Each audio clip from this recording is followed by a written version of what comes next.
E aí pessoal, aqui quem fala é o Vitor, estou aqui com mais um vídeo para esse canal. E bom pessoal, nesse vídeo a gente vai estar estudando aqui uma partida, tá? Dando continuidade ao nosso estudo de aberturas na Rui Lopes. E a gente vai ver uma partida exemplo, tá? Jogada por uma jogadora, o nome dela é Safranska. E eu não tenho o nome da adversária dela, tá? Mas eu sei que é uma adversária porque eu vi no meu book, né? Tava lá no meu book o nome dela.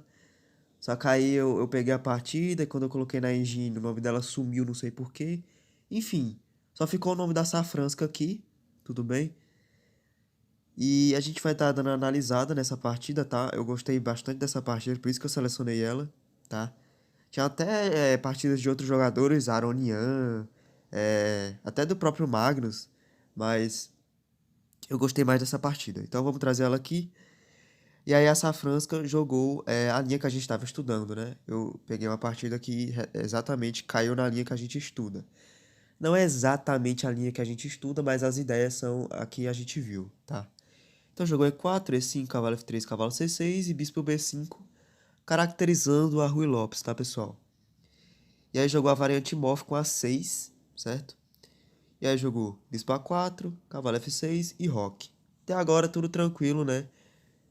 Variante mais comum da Rui Lopes é essa, tá? Aí jogou bispo E7, a gente viu que tomar esse peão não é grandes coisa, né? Então a gente já sabe. Então jogou bispo E7, torre E1, agora tem que jogar B5, né? A gente já viu essas sutilezas todas. Bispo B3, e aí seguiu com D6. A posição que a gente analisava era com o roque, né? Só que aqui ela jogou direto, ela jogou direto D6. Que é uma particularidade, né? Agora ameaçou o bispo, aquela ideia que a gente já sabe. E aí, Safranska jogou com C3, dando uma casa de fuga. E aí, Roque, H3. Então, transpôs para aquela posição, né? Ela daria para ela chegar nessa mesma posição, ela jogando Roque antes de jogar D6, né? Só mudou a ordem dos lances, mas chegou no mesmo resultado. E aí jogou cavalo A5, bispo C2 e C5. Até aqui, nada de novidade pra gente, tá? E aí jogou D3, que é o que a gente também já tinha estudado aqui pela nossa variante. Pelo nosso estudo, na verdade. Aí jogou cavalo C6, cavalo de BD2, torre E8. E aí jogou com A4, que a gente viu essa ideia, não nesse momento, mas em outros momentos. Mas a gente viu que tem toda aquela ideia de danificar a estrutura de peões, tá? E muitas das vezes, eu nem falei no vídeo, mas muitas das vezes o preto pode só ignorar isso. Que foi o que a adversária dela fez. Jogou aqui bispo D7 e deixou ali a pressão dos peões. E tudo bem, as brancas podem tomar aqui sem problema nenhum, vai abrir a coluna. Mas é sempre interessante você ter esse pensamento de manter as tensões, tá? E se ela quiser tomar uma atitude aqui, a gente vai saber responder. Então o branco não precisa ter pressa, né? Jogou cavalo F1 para seguir com o plano. E aí jogou com H6, que é útil, evitando o bispo G5, o desenvolvimento do bispo. E aí jogamos com o cavalo F3, cavalo G3, planejando colocar o cavalo em F5 mais futuramente, tá?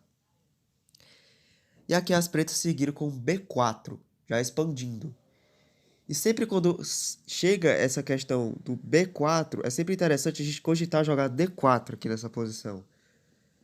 Porque lembra que os nossos planos são sempre jogar C3, D4, proteger o nosso bispo, né? Levar esse cavalo para cá. Então, quando o preto joga B4, querendo atacar o nosso peão, uma resposta muito interessante que vocês podem tomar seria D4. Claro que vocês têm que calcular para ver se está tudo certo, né? E foi o que a Safranska jogou. Jogou D4, tá? E aí as pretas jogaram dama C7, é uma casa natural para a dama, né? Em muitas posições da Rui Lopes. Essa dama vai para essa casa, reforçando essa coluna de peões, né? Caso eu tome aqui.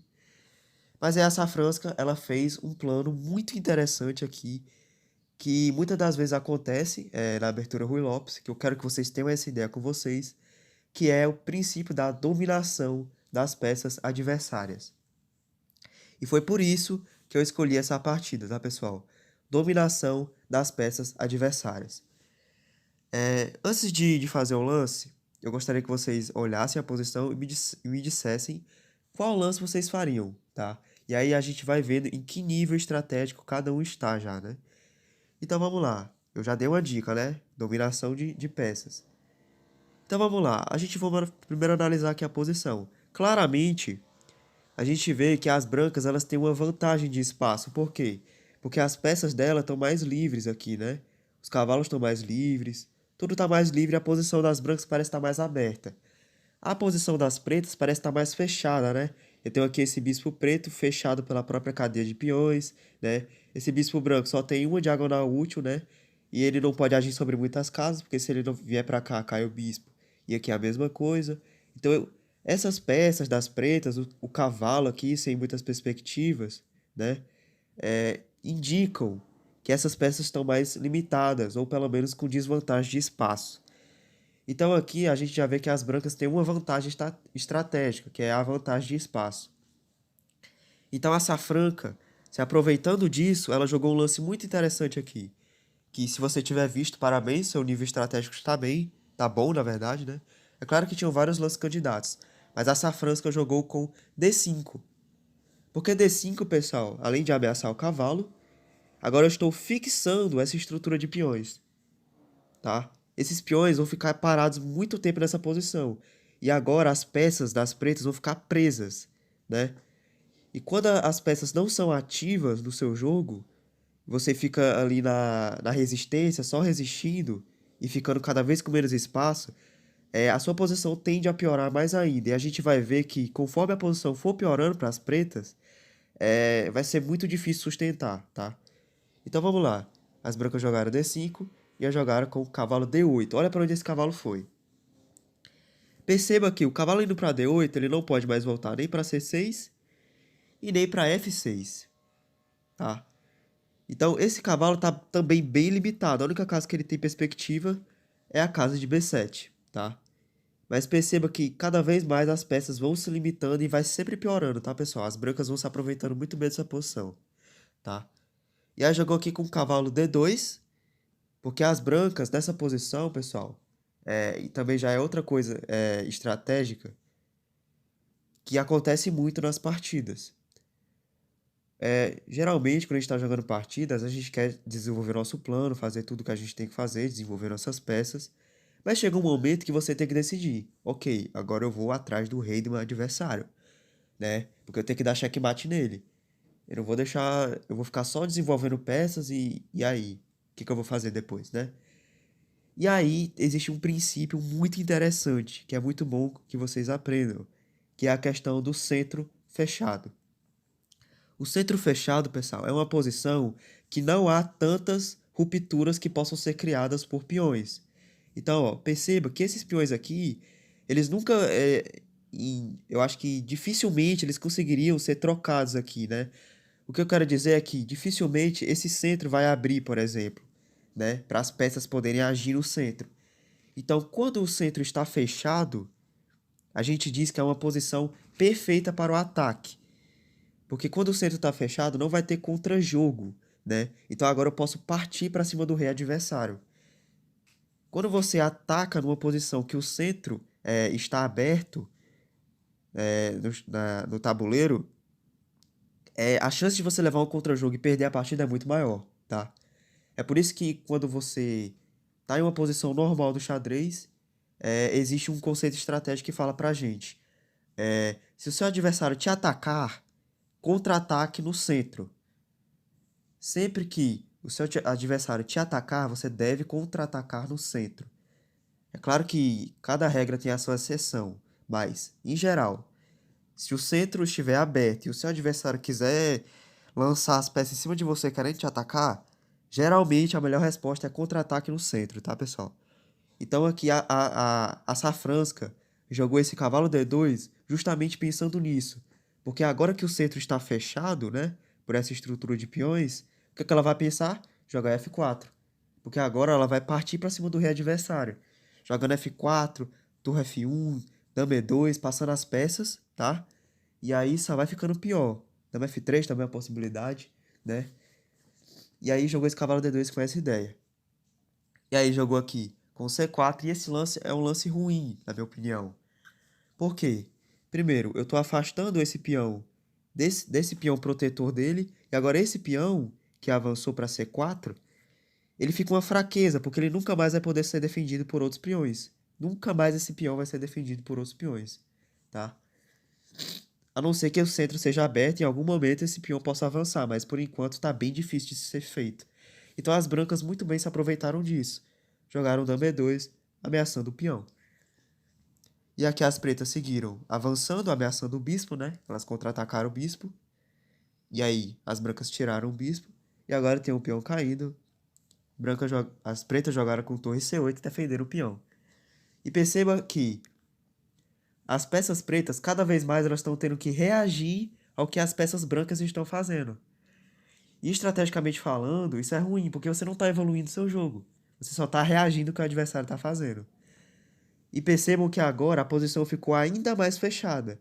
Porque se aqui antes estava fechado, aqui também está. Então agora sim as brancas têm mais motivos ainda para jogar F4 e atacar o rei, né?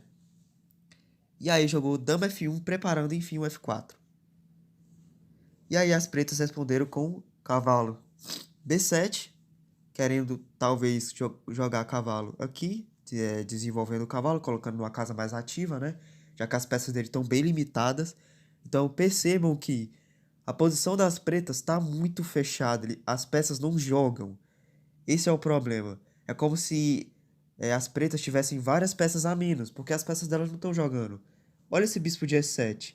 Esse bispo de E7 não está fazendo nada na partida. Se duvidar, ele é pior do que um peão, né? Então, é esse princípio de limitação de peças que é interessante. E aí as brancas jogaram com o bispo E2, reforçando o que ameaça no peão. E as brancas nem estão com tanta vontade assim de tomar esse peão, tá? Porque elas têm planos diferentes com F4. E aí jogou cavalo A5. Então a gente vê a importância do lance bispo E2. Porque antes o meu adversário queria jogar esse, desenvolver o cavalo. Mas aí ia cair o peão, né? Mesmo se o bispo não tivesse aqui. Então agora ele teve que jogar cavalo A5. Que é outro lance muito ruim, porque o cavalo ele fica muito limitado aqui. Então perceba que cada vez mais as peças pretas vão se limitando. Isso aqui a gente pode olhar. Ó, as brancas estão com 8 peões, as pretas com 8 peões, 2 cavalos para cada lado, 2 bispos para cada lado, 2 torres para cada lado, uma dama para cada lado, um rei para cada lado. O material tá todo igual. Não houve uma troca de peças no tabuleiro, nenhuma troca de peças, e as brancas estão estrategicamente ganhas nessa posição. Justamente porque as peças pretas estão muito limitadas. E as brancas jogam com facilidade aqui, já estão planejando o F4, inclusive, né? E aí as brancas jogam F4, né? Porque estão partindo para cima do rei agora.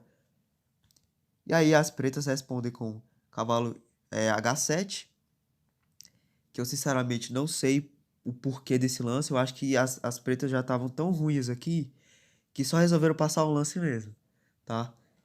Então, eu realmente não entendi esse lance. Talvez seja porque eu ainda não esteja no nível, né? Ou então só realmente passou o lance.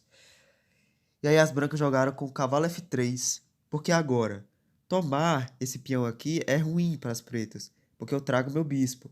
E agora, olha a quantidade de peças que tem aqui em cima desse rei, né? Vou até fazer umas setas aqui para ficar bem... para mostrar bem como esse rei preto tá ruim, né? Ele tá ruim aqui, né? Tá super exposto. E as peças das pretas não estão defendendo muito bem, né? A dama tá lá do outro lado, o cavalo tá lá do outro lado, essa torre, né? Então, não seria bom fazer essa tomada. Então, as pretas resolvem jogar com torre F8, querendo voltar as peças para tentar defender o rei. E aqui a Safranska faz mais um lance que eu considero muito bom, que foi F5. Eu vou até pausar aqui a análise. Que foi F5. Que eu considero um lance muito bom também, porque limita mais ainda as peças. Agora, não só esse bispo está limitado pela própria cadeia de peões, como esse bispo branco agora também está limitado pela cadeia de peões brancos. Então a posição está cada vez ficando mais apertada para as peças pretas, tá? E aí jogou com cavalo F7. E aqui as brancas jogaram com bispo, bispo E3, só desenvolvendo mesmo. Eu acho que tá ameaçando dama F2 para bispo B6. Não sei ao certo, talvez seja isso. E aqui, pessoal, eu sugiro vocês olharem para a posição das pretas e disserem que jogar. O que que as pretas vão jogar nessa posição, pessoal? Vai voltar o bispo? Vai fazer o quê? Então percebam que as pretas foram apertadas, apertadas, apertadas até o momento que não há mais como progredir na posição sem fazer algo que estoure tudo. Então aqui as pretas resolvem seguir com cavalo. Opa! Voltando. Cavalo toma E4. Isso aqui é um sacrifício, tá? Elas estão entregando realmente o cavalo para poder eu retomar de cavalo e elas pegaram meu peão. E agora sim, pelo menos elas conseguem desenvolver as suas peças. Então percebam que as pretas, elas preferem perder material do que ficar com as peças lá para trás. Então, pessoal, o que eu quero dizer para vocês é o quê? Se preocupem mais com a atividade das suas peças. Você pode estar com um peão a menos, você pode estar com uma peça a menos. Mas se as suas peças estiverem jogando mais, acabou, tá? E aqui as pretas, eu acho que elas tomaram uma boa decisão, porque a situação estava bem complicada mesmo. Então eu realmente acho que foi uma boa decisão, mas... Então eu realmente acho que foi uma boa decisão, mas poderia ter evitado esse tipo de coisa, né? E aí aqui, pessoal, as brancas vão só administrando a vantagem, tá? Não tem muito mais o que as pretas podem fazer, porque elas já estão na desvantagem, né? E mesmo assim, as peças das pretas continuam ruins, né? Esse cavalo aqui em A5, nada a ver, né? Esse peão fraco aqui, C4, nada a ver também. E aí foi só questão de conversão, né? As brancas continuaram com o ataque. E aí foi só trazendo as peças. E aqui, pessoal, tudo que eu já tinha cogitado explicar e falar aqui nesse vídeo, eu já falei, né? Aqui eu só vou acompanhar até o final da partida pra gente ver o que é que acontece. Aqui foi só trocando as peças. Levou esse final, aqui obrigou a troca das damas, né? Porque se a dama sai pra qualquer casa, né? Tanto faz, eu vou dar cheque, vou pegar o peão e agora minha dama invadiu e aqui vai acabar tudo, né? E aí é obrigado a trocar as damas. E esse final aqui, pessoal, simplesmente tô com uma torre a mais. E eu tô com 4 peões contra 5, 6, 7. 3 peões por uma torre, né? Completamente ganho, tá, pessoal? E aqui foi só questão de administrar a vantagem, né? A Safranska deu até uma embolada aqui nesse final, mas ela conseguiu converter, isso que importa. E aí chegamos nesse final totalmente ganho para as peças brancas. E aqui a adversária abandonou a partida, tá, pessoal? Então, por que que eu trouxe essa partida? Porque é uma partida muito mais estratégica. E é isso que eu quero que vocês aprendam, né? Principalmente. Estratégia, porque é o que mais importa, tá? Porque estratégia vai fazer vocês evoluírem o seu nível no xadrez, tá?